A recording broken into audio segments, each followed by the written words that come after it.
찐친 여러분 안녕. 이비인후과 전문의 김정훈입니다. 비염이란 무엇인지 정의부터 하고 갈까요?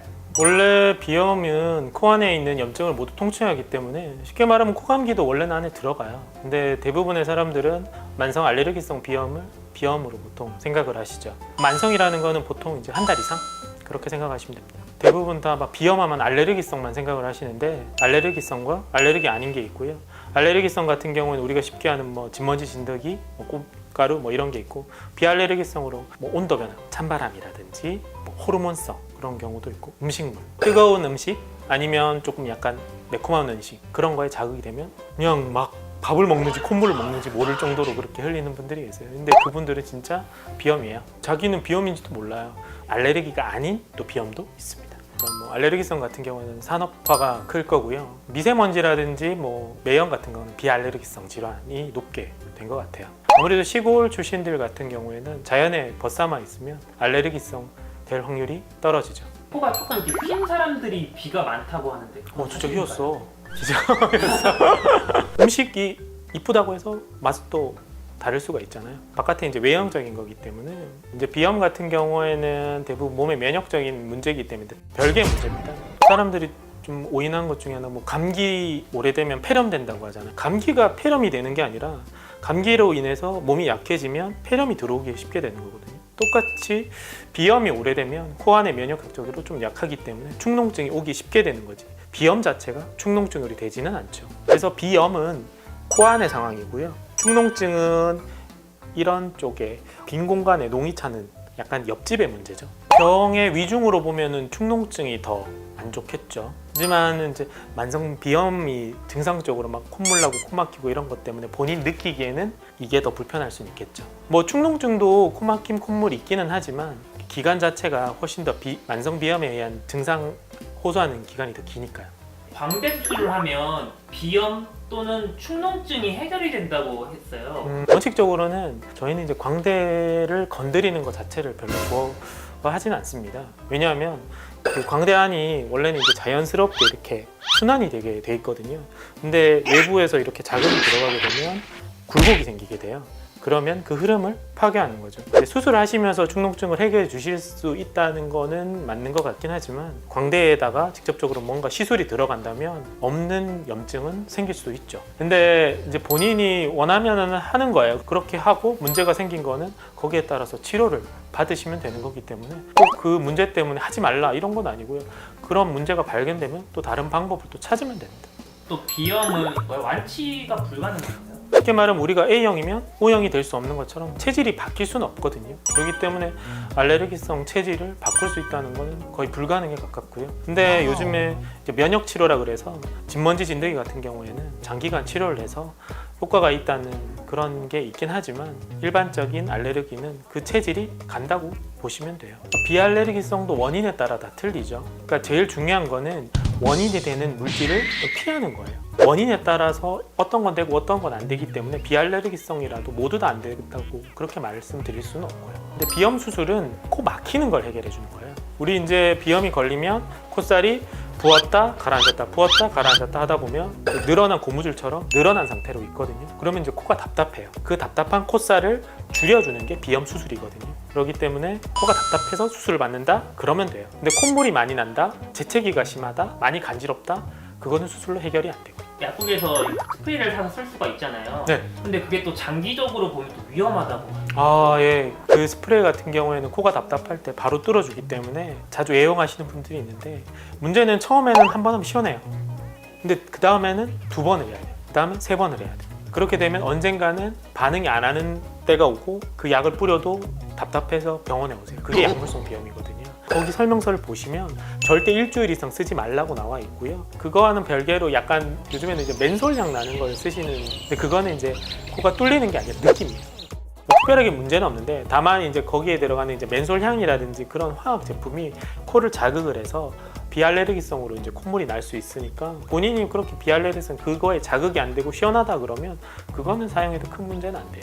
병원에서 와서 드리는 스프레이 같은 경우에는 부작용은 없지만 이제 효과는 이제 천천히 나타나는 거죠. 생리식염수를 코에 넣어서 비염을 완화시키는 방법이 있다고 해요. 코 세쪽 씻어내는 거죠.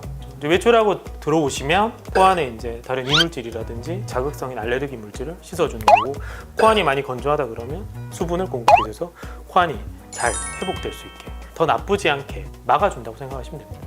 소금이죠, 소금물이에요. 우리 몸에 가까운 농도를 맞춘 거죠.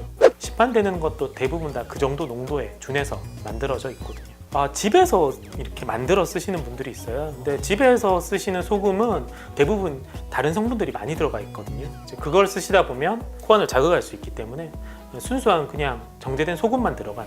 비염을 예방하기 위해서 가정에서 실천할 수 있는 방법은? 제일 중요한 건 환기죠. 하루에 2회 이상씩 꼭 해주셔야 되고요. 가습기 같은 경우에는 50% 정도. 그다음에 간혹 보면 이제 진먼지, 진드기 알레르기 있는 분들은 절대 가습기 쓰시면 안 되고요. 방은 좀 서늘하게 하시는 게 좋고, 비알레르기성으로 찬바람이라든지 건조감 때문에 불편하신 분들은 가습을 약간 해주고 방도 따뜻하게 하시는 게 좋고요. 간혹 보면 이제 비염을 이렇게 병으로 하는 치료라고 생각을 하시는데 그것보다는 거의 체질에 가깝거든요. 그래서 우리가 보면 토마토 알레르기 있는 환자분은 토마토 알레르기 환자라고 말하기 그렇잖아요. 제일 중요한 거는 막는 거고 차단하는 거고요. 두 번째는 증상이 심할 경우에는 낮출 수 있는 약물 치료, 그렇게 하는 거죠. 이비인후과 전문의 홍성문 원장님 모셨습니다. 반갑습니다. 아무래도 계절이 좀 바뀌다 보니까 비염 환자들이 좀 많아지죠. 그렇죠. 지금 이제 이비인후과 성수기죠. 성수기죠. 아무래도 이제 비염이 이제 온도의 영향을 많이 받기 때문에 온도 변화나 온도가 낮은 게 겨울철에 이제 심해지는 경향이 있어서 네. 환자분들이 많이 증가하는 양상입니다. 온도에 의한 비염이 가장 많아요? 한 가지 원인이라기보다는 네. 이제 뭐 알레르기 비염도 있고 네. 동반된 경우가 많은데 알레르기 비염 환자들도 온도 변화에 민감하고 비알레르기성 비염 환자들도 네. 온도 변화에 민감한 경우가 많기 때문에 네. 이런 환절기 때 이제 전체적으로 확 증가하는 양상을 보이게 됩니다. 왜 그렇게 온도가 중요해요? 일종의 자극이죠. 예를 들어서 알레르기 비염은 그 알레르기를 일으키는 이제 원인 인자가 들어가면 이제 유발을 시키잖아요. 네. 악화를 시키는데 네. 어떤 이제 온도 변화가 비 점막, 코 점막에 자극이 되기 때문에 그런 이제 유발을 하게 되고 코의 기능하고 관계가 있어요. 찬 공기가 들어가면 따뜻하게 해주고 건조한 공기가 들어가면 습하게 해주고. 네. 근데 이제 온도 변화가 심하면 당연히 이제 반응이 심하게 나올 수밖에 없는 거죠.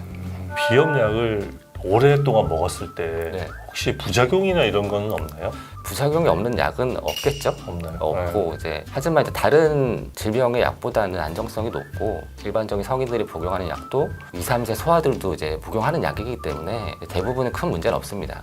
그러면 이 안성비염 약이 좀 다른가요? 이제 약이 대부분 대증 치료라서 어차피 알레르기성 비염이든 원인이 다를 뿐이지 증상은 비슷하거든요.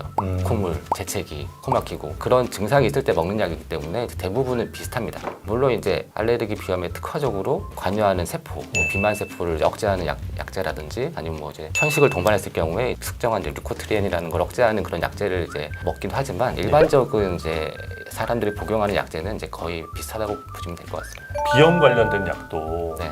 왜 병원에서 처방으로 얻을 수 있는 것과 네, 네, 네.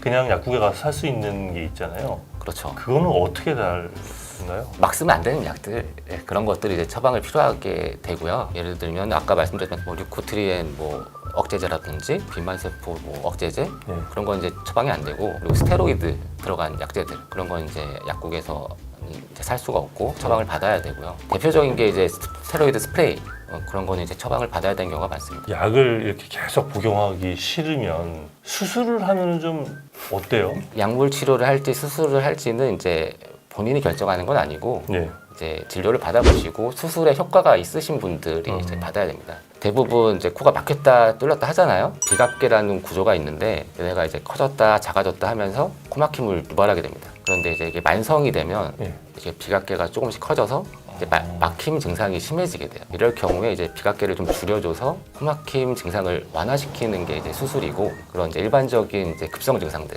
예. 가렵고 콧물 나고 재채기 이런 증상들은 이제 수술로 큰 효과를 보긴 힘듭니다. 그런데 이제 저 같은 경우는 유독 한쪽이 네.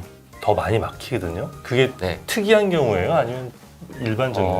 물론 이제 비각계는 양쪽이 다 있기 때문에 보통은 한쪽씩 커져서 대부분 이제 한쪽씩 막혀요라고 오시는 분들이 제일 많고 근데 한쪽만 막히는 경우는 이제 가장 흔한 건 이제 비중격 망곡증이 되겠죠. 양쪽 콧구멍 사이를 가로막고 있는 중격이 네. 한쪽으로 치우치면 아무래도 한쪽에 더 막힐 수 있기 때문에 어떤 검사를 받아보시고 또 좌우 차이를 심하게 하는 원인이 따로 있는지 찾아보시는 것도 좋을 것 같습니다. 겉으로 봤을 때 코가 멀쩡하다고 해서 네.